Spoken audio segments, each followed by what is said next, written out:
আসসালামু আলাইকুম। আমি মারিয়া কিবতিয়া। আজকে আমরা জন মোহাম্মদ কুমারের সঙ্গে ইন্টেলিজেন্ট ডিজাইন বা বুদ্ধিমান নকশাতত্ত্ব নিয়ে আলোচনা করব। জন, তুমি কেমন আছো? ধন্যবাদ মারিয়া, আমাকে আমন্ত্রণ জানানোর জন্য। আমি ভালো আছি, তুমি কেমন আছো? জন, তুমি কি কখনো ইন্টেলিজেন্ট ডিজাইন নিয়ে ভেবেছ? আমি মনে করি এটি মহাবিশ্বের অস্তিত্বের সবচেয়ে গ্রহণযোগ্য ব্যাখ্যা। হ্যাঁ, আমি ইন্টেলিজেন্ট ডিজাইন সম্পর্কে জানি। এটিকে সংক্ষেপে এভাবে বলা যায়, জীব জগত এবং মহাবিশ্ব এতটাই জটিল যে এটি কোনো দৈব পরিকল্পনা ছাড়া সম্ভব নয়। অর্থাৎ, জীবনের জটিলতা এবং মহাবিশ্বের সূক্ষ্ম সামঞ্জস্য বা ফাইন টিউনিং এমনভাবে সাজানো যে এটি অবশ্যই কোনো বুদ্ধিমান সত্তার নকশার ফল হতে হবে। ঠিক তাই। বিবর্তন বা স্বাভাবিক প্রাকৃতিক নিয়ম দিয়ে কি সত্যিই এত জটিল ব্যবস্থা গড়ে উঠতে পারে? সেটাই প্রশ্ন।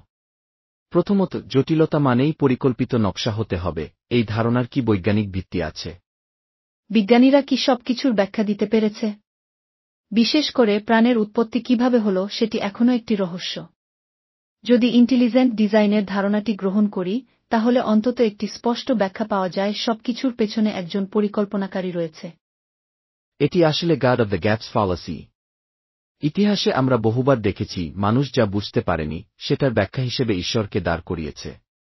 একসময় মানুষ ভেবেছিল বজ্রপাত দেবতার ক্রোধ, কিন্তু পরে জানা গেল এটি বিদ্যুতের প্রকৃতি।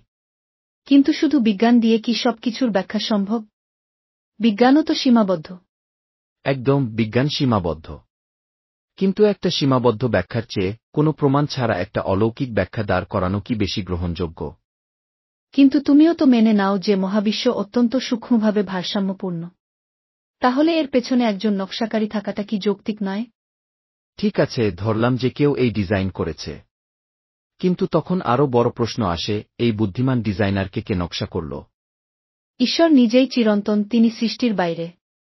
কিন্তু তাহলে তুমি কি বলছ, কোনো কিছুর অস্তিত্বের জন্য নকশাকারী লাগবে, কিন্তু ঈশ্বরের জন্য নয়?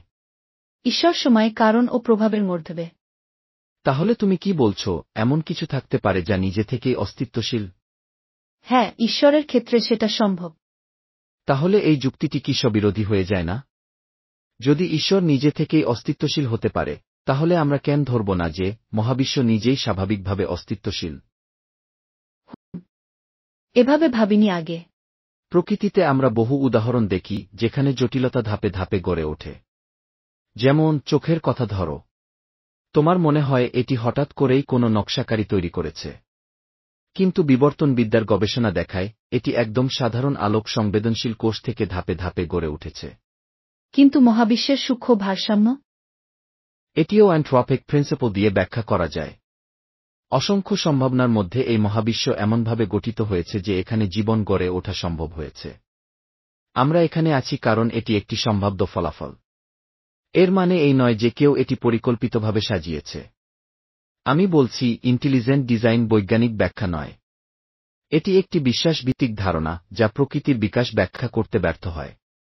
যা আমরা বুঝতে পারি না সেটার ব্যাখ্যায় ঈশ্বরকে আনা হল অলস যুক্তি। তুমি আসলে বলছ কোনো সৃষ্টিকর্তার প্রয়োজন নেই? এটাই বিজ্ঞান ও দর্শনের সৌন্দর্য। প্রশ্ন করো, চিন্তা করো, এবং নতুন কিছু জানার জন্য সবসময় উন্মুক্ত থাকো। তুমি ভালো যুক্তি দিয়েছ। আমি একমত না হলেও এখন অন্তত আরও গভীরভাবে ভাবতে হবে। জন, তোমাকে ধন্যবাদ। এই ভিডিওটি শেষ পর্যন্ত দেখার জন্য সবাইকে ধন্যবাদ। এরকম আরও ভিডিও পেতে হলে আমাদের চ্যানেল লাইক, ফলো ও সাবস্ক্রাইব করতে ভুলবেন না।